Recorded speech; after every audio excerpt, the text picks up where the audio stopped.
Hello friends, I'm excited to share with you something I recently bought from eBay. I bid for and then won a lot of random Bibles, and I'm going to open them with you for the first time together. So let's get started. Now here's one of my favorite Bible translations, the New Living Translation, and this is just here for comparison because this is a big box of Bibles that I purchased from eBay that I'm going to open. So many Bibles, and it doesn't even fit on the camera right there. So let's take a moment to open this up, and then we'll look at some Bibles. All right, let's zoom out a little bit so we can kind of see what's going on. And I'll open this up quickly, I hope. It wasn't so complicated. And yeah, they're all right here. So I'm going to put this off to the side of the camera and then just put them on the screen. We'll look at their title briefly, all of them, and then we'll look at each one of them individually for a bit. First of all, we have the Bible Almanac. The 4 translations, New Testament. This one has a nondescript cover, and the spine is taped, but this is the People's New Testament, the Common and Revised versions. What is Christianity? This one is the Adventure Bible, NIV. Holy Bible, New Testament, larger print, NLT.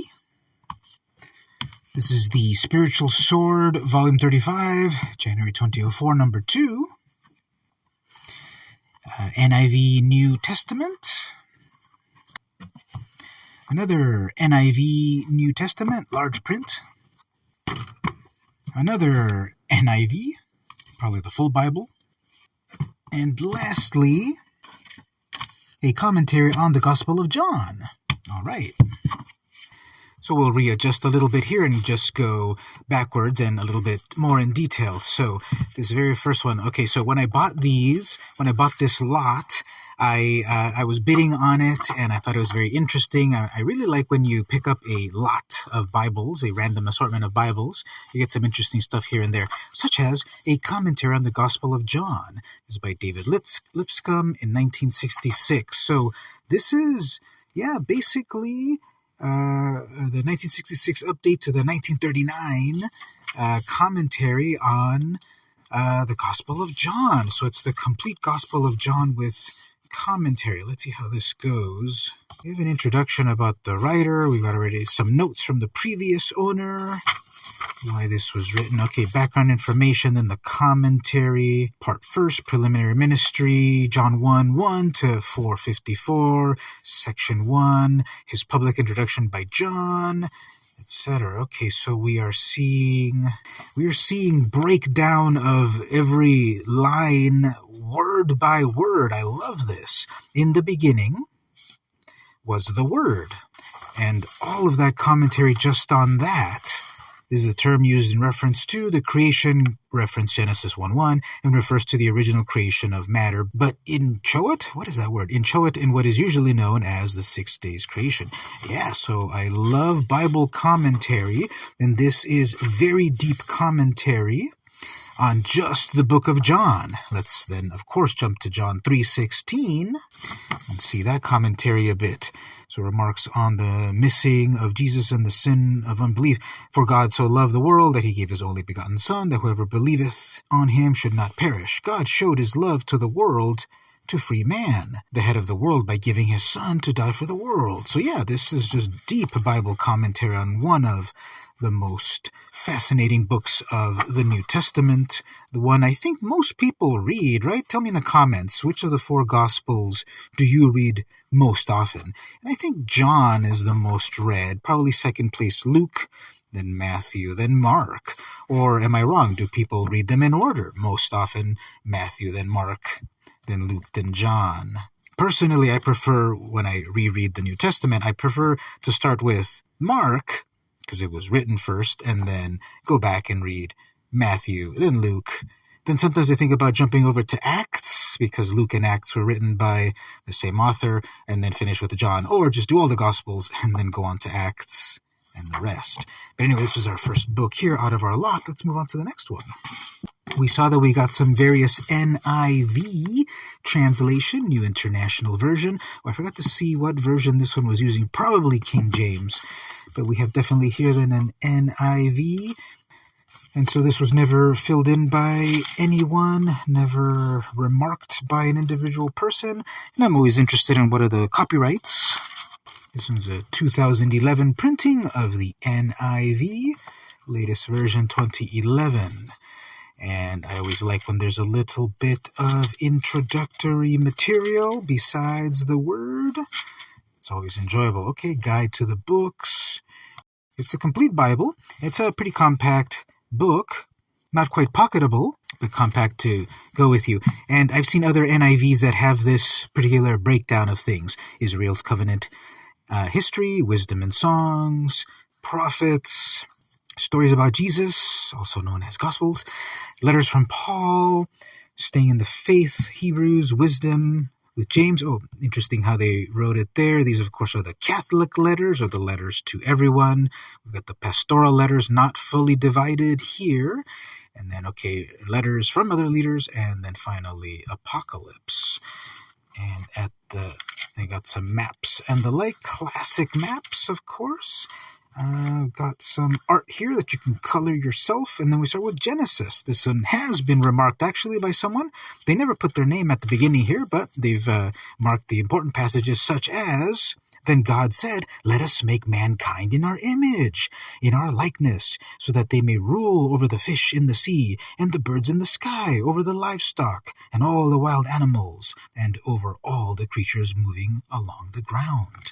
And it'll be interesting to see the various markings that the previous owner of this Bible left throughout. Let's jump to some New Testament sections and see if we've got some remarks there. Got some more art here and there. That's always nice. It might be interesting. Can we find a copy of this online so everyone can download their own copy and color it themselves? Here we just randomly jump to Luke 2:1. "In those days, Caesar Augustus issued a decree that a census should be taken of the entire Roman world." And then we have the story of the census in Luke. So yeah, very nice. In good condition. Not a lot of remarks within the book, some passages that were highlighted here and there. I really like the cover here. I wish it was a hard cover, but it's sort of like a printed leather cover. It's not leather at all. It's just a print that looks like leather, and I wonder if there's a full leather version, because that's a nice cover. We have another NIV here. This one's a large print, and a sort of a nice serene wheat field, so we can go in and pluck a few grains if we wish, even on the Sabbath. And this is the New Testament.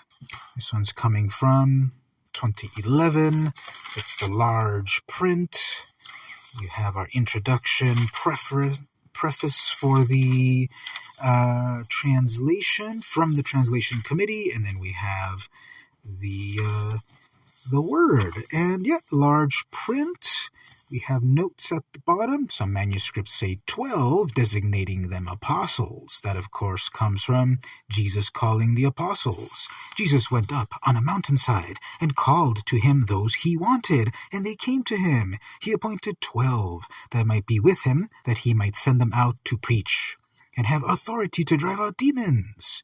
These are the 12 he appointed: Simon, to whom he gave the name Peter; James, son of Zebedee, and his brother John. To them he gave the nickname Boanerges, which means sons of thunder; Andrew, Philip, Bartholomew, Matthew, Thomas, James, son of Alphaeus, Thaddeus, Simon the Zealot.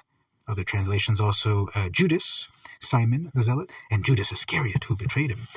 So yeah, large print, NIV. I'm not really seeing any remarks from the previous owners. Nice cover overall, New Testament. I don't know why, but this one kind of seems more vintage. I'm kind of guessing this is from the 80s. This kind of feels 80s for some reason to me. These are all, of course, from Zondervan. And just another copy. This one is not large print. What's the date? Another 2011. New Testament, tapes, weights and measures. Okay, I like this when we have the extra evangelical material. here at the back. What's this? Happiness, hope, and heaven is simple as A, B, C, D. Very nice. But I like some of the extra material, such as getting to know God. What is some advice about perhaps leading a good Christian life, or reading a good Bible and translation and application. Pointing to specific verses, always very enjoyable. We have the ABCs of salvation. Oh, interesting. What do they have for X? That's always a difficult one, right? TVWX, we don't have any X. But how about AV? Jesus has gained victory over death for us. And you can check the Bible verse. So that's pretty fun. I've never seen the ABCs of salvation. So that's why I love collecting various Bible translations, because we have all of this ancillary material that really enhances the reading. Or how about a 30-day reading plan with Jesus? I love that. Then we have a synoptic view of the Gospels. This is always very enjoyable, how the various Gospels recount the same story, or where a Gospel does and the others don't. So I love a good synoptic view of the Gospels. I always like it also when they put all the parables that we can easily find them and refer to them, and the miracles. So I like that. So I thought this was a bit basic, but then the ancillary material makes it even better. In the lot, there were also these non-Bible things, but Christian-related things. So a little bit of research. This is the Spiritual Sword, which is a quarterly, or was a quarterly newsletter to use in churches. So this particular issue, I guess the cover story, why churches of Christ do not use instrumental music in worship. So this will be interesting to look at in detail, perhaps on a separate video, an introduction to the issue, and then I'm sure how it could apply to your particular denominations. So is it all just one topic? It looks possibly. Table of contents. Okay, we've got the editorial on music, instrumental music, and walking by faith. So just extra reading material. Tell me in the comments if you've ever read anything or used anything from this publication, The Spiritual Sword. All right, here we have another compact, larger print.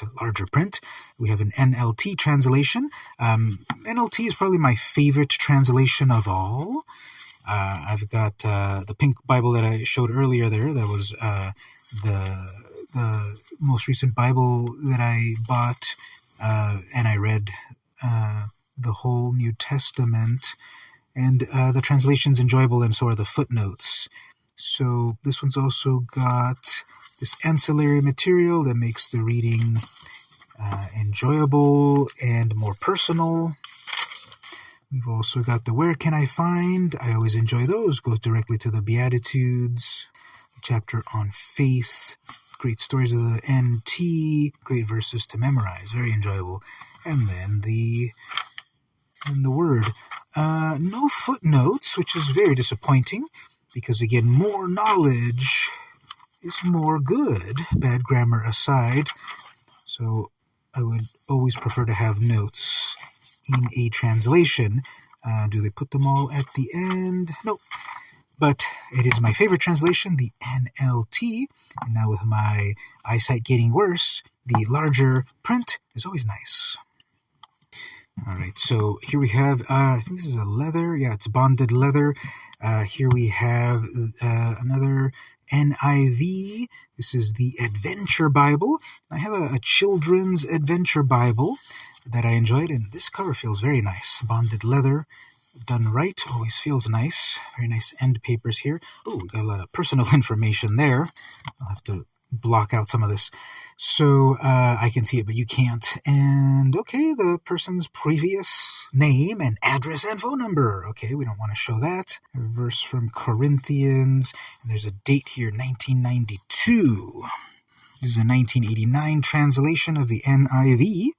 There's some phone numbers here that I can't quite show. Let's move on. And then we've got early Old Testament men and women. All right, nice. Again, I always like the ancillary material. This is a nice, colorful Bible. Histories, rulers, the patriarchs. Very nice. Life of Christ, date and time and place. And then we get to the Word, and we've got features written by Richards and edited by Siswerda. So yeah, complete Bible, complete Protestant Bible, 1984 components, as well as 1989 translation, and it's the complete Protestant translation. We do have footnotes, very good. Then we got introductions to the various books. Who wrote? Why was it written? What happened? What did we learn about God? Who is important? When did this happen? Where did this happen? What are some of the stories? Very nice. I always like that introductory material like that. And we're going to have a few items and art here and there throughout the Scripture. Very nice. And then and then we also have a few questions and answers, color items. Let's jump to some poetry books or some history books. Yeah, very enjoyable here. NIV translation with extra material, how to pray. It's like a great teaching Bible. Now, this has got a bookmark, and well-used bookmark, and it was last left at Matthew 1:1. Got a little bit of gum or something there. Someone's old gum. Gotta fix that later. And then at the back, I think I saw, there was a concordance at the back. So if you want to look up Thanksgiving, you can go look at that Psalm or Philippians. So yeah, nice quality overall. There's maps and the like, and a concordance. Some maps. Oh, previous owner wrote a variety of notes. Very nice. So I always wonder how things get to us from the past and their own particular stories. So, I inherited someone's copy of the Adventure Bible, NIV, 1989. One of these ancillary books, What is Christianity? This is by Joel Stephen Williams. What is Christianity? Who was Jesus? Was he the Christ, the Son of God? Okay, so do we have all these questions that then we will be answering, or is it more of a narrative form? We can have a little bit of Koine Greek right here. And this is copyright second printing 1998. And NRSV quotations. So we have a breakdown. What is Christianity? What is salvation? Readings on repentance, obedience, free will, the future, the Trinity, and the summary of the books. Very short summaries. So a very short book. It's barely about 70 pages or so. Interesting. So again, more knowledge is a good thing. I'll add this to my library to further educate myself. I'm curious how they do the summary. Let's see here. It's a one-sentence summary. Interesting. That's way too short for a summary. Exodus, the deliverance of Israel from Egyptian slavery. Ezra, the return of the Israelites from Babylon to the rebuilding of the temple in the book of Ezra. Let's see. 1 Timothy, a letter of encouragement to a young preacher faced with difficulties and false teachers. So just one-sentence synopses, basically. Yep. Very interesting. Really condensed down to a really small book. Very dense. Next up, this one with this cover that has seen better days. When I was looking at the preview wanting to purchase, I was really interested in what kind of book, what translation. So we have the People's New Testament, the Common and Revised versions with references and colored maps. Are they saying the Common as in authorized version, King James, and Revised version, the 1885 version? And some maps, explanatory notes by Johnson, author of these. This is a volume 1, the 4 Gospels and the Acts. So New Testament, but Gospels and Acts. This is from published in Delight, Arkansas. Now, I'm not seeing any copyright information at the beginning. I'm very curious about the copyright of this. I always care about those things. But in this particular, this is the complete New Testament, of course, but we're not seeing this particular volume. We have the number of chapters. This is, the Harmony of the Gospel. So yeah, another way to see the various depictions of gospel events synoptically. Very enjoyable. Miracles. List of miracles. Discourses and conversations. Various acts. Yes, I really enjoy this extra material. Here we have tables of money. So a shekel was about $8.75. Whenever this was printed, again, I don't see a copyright. A talent, the 10 talents, well, that's $26,000. So very talented. Got a color map. And then the gospel begins. Ooh, lots of commentary on that, and also notes and cross-referencing.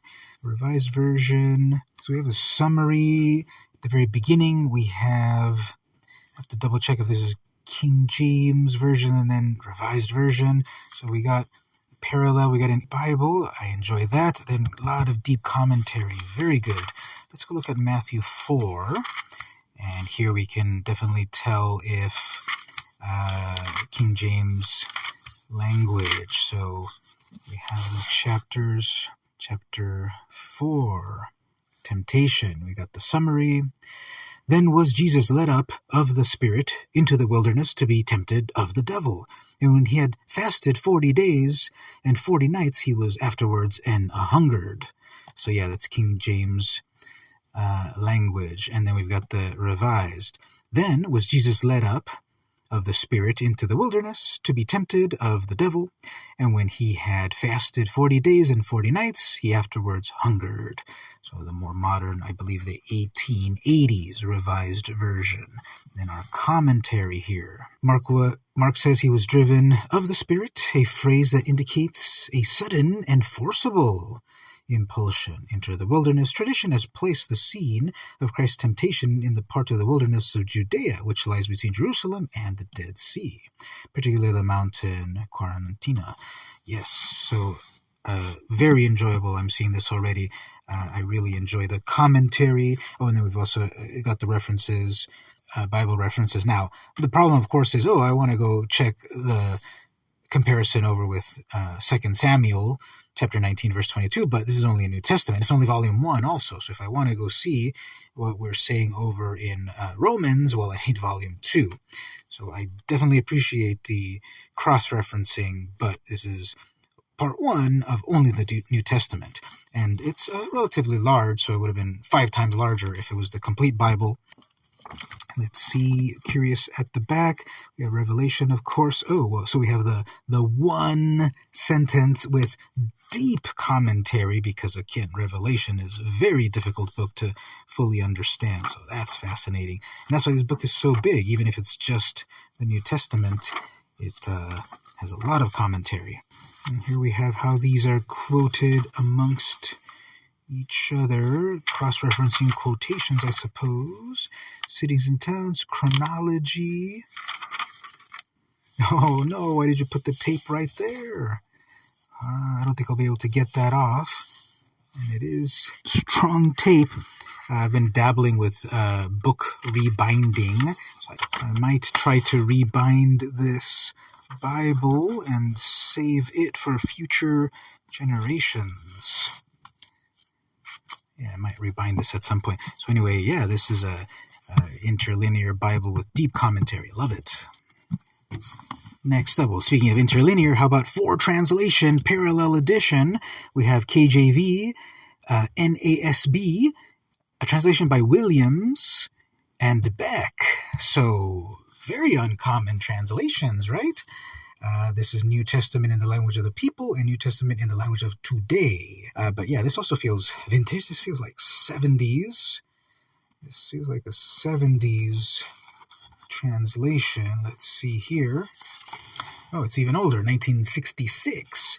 So here you have multiple translations from 1966. The classic King James dedication, then a foreword for the NASB translation, info on the Williams and the Beck, and then the actual book. So yeah, I'm curious who is behind the current, those other translations that I'm not sure of. So of course we have 1611. NASB. This was the 1963 update, first edition from 1960.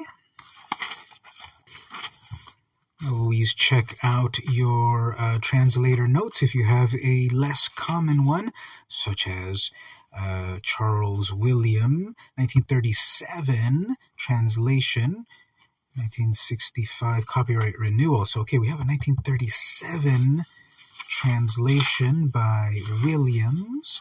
In all my research, I probably came across that name in translation at some point and forgot about it. That's nice, a 1937 translation. And then we've got a Beck translation from 1964, slightly revised. 1963, okay, a modern 1966. Remember, this was published in 66, but a modern translation there. Preface and the language used, and then the scripture in parallel interlinear format. Very nice. Let's look at Matthew 4 again. The temptation. Compare. Jump to the tempter speaking. Check here. Matthew 4:3. And when the tempter came to him, he said, "If thou be the Son of God, command that these stones be made bread." We'll compare that with the NAS. And the tempter came and said to him, "If you are the Son of God, command that these stones become bread." So, of course, the addition of quotation marks. And we'll look at the 1937 Williams translation. This has a little bit more of a chapter heading than the NASB. And the tempter came up and said to him, "If you are God's son, order these stones to turn to bread." And then the Beck translation of the 60s, the tempter came to him. "If you're God's son," he said to him, "tell these stones to become loaves of bread." So yeah, very enjoyable to see the various Bible translations all laid out together. Let's see any ancillary material at the back. No, we end at Revelation, and that's it. Original vintage stains, and that is very enjoyable. The 4 translations at once. Love it. And lastly, thank you for sticking to the video this long. The first item that came out of the box, the Bible Almanac by Pecker, Tenney, and White, a comprehensive handbook of the people of the Bible and how they lived. All right, so this one also kind of feels vintage from the 60s, maybe the 70s. Let's check the copyright on that. Lots of great Bible history. This is, of course, a Nelson publishing venture. Let's see, copyright. The whole thing is not going to be in color. We have various PhDs. Here we go. We got several copyrights from the several bits of knowledge. 1978, 1946, 1960, 75, 55. The latest is 1980. So if you'll see, 1980, this was written in the 70s. It did definitely give me a 70s vibe. So we have the preface, the ancient world, Bible history, chronology, animals, plants, and herbs. So yeah, very technical and detailed. Ooh, we do have some color plates here and there. Beautiful. Maps, the main stuff, however, mostly black and white. Very readable, however. So we've got the people, we've got the places, we've even got plants and insects and buildings and all that good stuff. This is 1980 scholarship. We have the classic manuscripts, but do they also include the Qumran manuscripts, maybe? So another fascinating item to add to the collection of Bible studies. This vintage almanac of the Bible. A comprehensive handbook of the Bible. And that was my Bible haul. I really enjoyed the things that came in this collection, especially some of these more vintage things, some of these more specialized things. This one's very enjoyable because of the many translations to read at once, and then this one's very enjoyable for just the deep commentary. Can't wait to reread some classic passages with more commentary. And even the other ancillary material is very useful and interesting and great for knowledge. Tell me in the comments if you enjoyed this deep dive, very deep dive, on my Bible collection, my growing Bible collection. Don't forget to subscribe for the shorts, where I read an inspirational Bible quote almost every day, and look out for other long-form videos about my Bible collection. This has been the VM Campos Bible Club, and I'll see you in the next episode.